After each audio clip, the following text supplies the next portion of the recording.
नमस्कार, जय जगन्नाथ। आपण मानकु मो चैनल को अनेक अनेक अभिनंदन। श्रीमद् भगवत गीता अर्जुन विषाद जव बेपस्तुत शरीरे मे रोमांच हर्ष जायते गांडीवं सहस्रे हस्त्रितं च परिदश्यते न च शक्नोम्यवस्थातु भ्रमतीव च मेन मन निमितानि च पश्यामि विपरीतानि केशवः न च श्रेयनो पश्यामि हत्वा सृजमं माहवे। मोर समस्त शरीर कंपन एवं रोमांच जात हेउछि। मोर गांडीव धनु हाथरू खसी पड़ुछि एवं मोर समस्त समग्र चर्मरे प्रज्वलन सृष्टि हेउछि। मोर बुद्धि व्याकुल हेउछि एवं द्वंद्वरे भ्रमित हेउछि। मु आउ निजको स्थिर रखी पारुनी।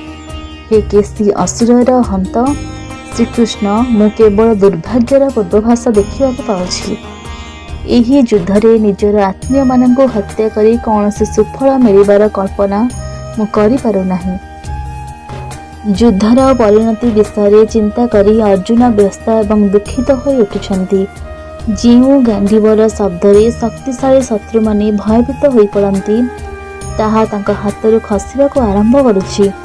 एही युद्ध करिबा एक पाप भाबी तांकर बुद्धि भ्रमित होई जाउछि।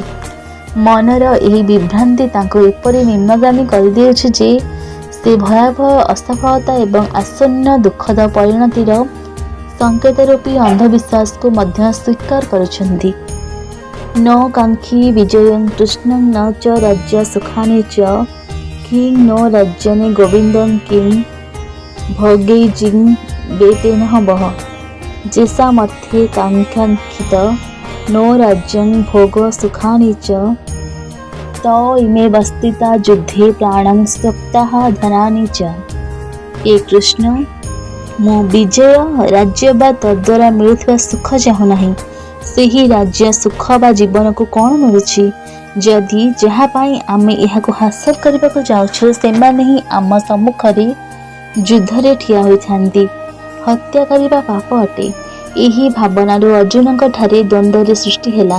अर्जुन अनुभव कले जदि राज्य प्राप्ति न पाई से एभଳି हृदयहीन कार्य करती ताहा तांकर इच्छित सुख प्रदान करिब नाही। एही विजयर आनंद से तांकर बंधु एवं आत्मीयଙ୍କ सहित भोग करि परिबे नाही, कारण सेमानଙ୍କୁ हत्या करी से एही विजय हासिल करिबे। एथरे अर्जुन निम्न स्तर भावना प्रकाश करुछन्ति एवं भूल तांको दिव्य भावना मने करुछन्ति। सांसारिक विभव एवं मायिक समृद्धि प्रति उदासीनता एक प्रशंसनीय आध्यात्मिक गुण अटे, किंतु अर्जुन ताहाको आध्यात्मिक चेतनारे अनुभव करुनाहंती। से अनुभव करुथिबा संवेदना तांकर मोहर छद्मरूप अटे। सद्भावना आंतरिक समन्वय सृष्टि करी परितृप्ति प्रदान करिबा सहित आत्मा को आह्लादित करिथाए। अर्जुनकर संवेदना जदि दिव्य होइथांता तेबे सेही अनुभव तांको चेतनार उच्च स्तर रे अवस्थापित करिथांता, किंतु तांकर अनुभूति ठीक ओलटा थिला। से तांको मन और बुद्धि रे असमंजस्य, कर्म प्रति असंतोष एवं अंतर रे विषाद अनुभव करुछन्ति। तांको अनुभव रो एही प्रभाव सूचित करिथाए जे जेउ संवेदना से अनुभव करुछन्ति ताहा तांकर मोह अटे। आचार्य पितर पुत्रस्तस्थैव च पितामह मातुलं ससरा पुत्रं शाला संबधिन सहस्ता एतन्नं हन्तुमिच्छामि व्रतोऽपि मधुसूदन अपि त्रैलोक राज्यस्य होते किं नु मोहि कृते। गुरु पिता पुत्र प्रपिता मामू नाती ससुर शालक एवं अन्य आत्मीयगण एठारे निजर जीवन और संबंध को बाजी लगाई। ए मधुसूदन, सेमाने मते आक्रमण कले भी मु तांको हत्या करबाको चाहू नाही।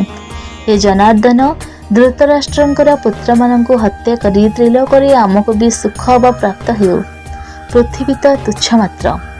एहार व्याख्या द्रोणाचार्य एवं कृपाचार्य अर्जुनंक गुरु थिले भीष्म एवं सोमदत्त तांकर पितामह, भूरिश्रवा तांका पितृतुल्य सोमदत्तंक पुत्र पुरोजित, कुंती भोज शल्य एवं शकुनी तांकर मामू एवं धृतराष्ट्रंक सतपुत्र तांकर संपर्कीय भाई लक्ष्मण दुर्योधन पुत्र तांकर संतान परिथिले।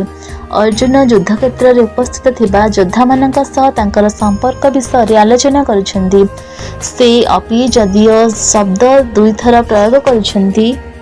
प्रथमतः जदियो से माने मते हत्या करने को चाहते मु कहीं हत्या करी। द्वितीयतः जदियो से हत्या करी मु राज्य प्राप्त करी किंतु से कि लाभ।